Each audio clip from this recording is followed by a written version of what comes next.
বাংলাদেশের রাজনীতিতে আজ এক অকল্পনীয় ঘটনা ঘটে গেল। আমরা এতদিন বলতাম ডিপ স্টেট বা প্রশাসনের ভেতরের ষড়যন্ত্রের কথা, আজ তার চাক্ষুষ প্রমাণ মিলল।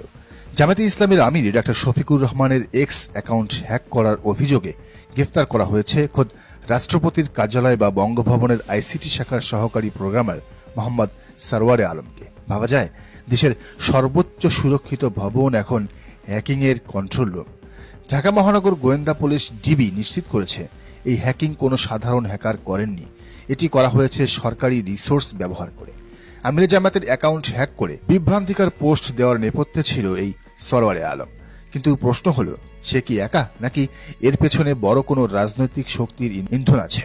অভিযানটি চালানো হয় অত্যন্ত গোপনীয়তার সাথে। রাজধানীতে অভিযান চালিয়ে তাকে গ্রেফতার করা হয়।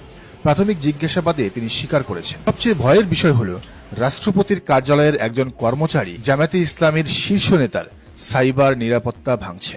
এটা কি শুধুই ব্যক্তিগত আক্রোশ, নাকি এর পেছনে আছে বিএনপির কোনো অদৃশ্য হাত? অনেকে ভাবছেন হ্যাকাররা হয়তো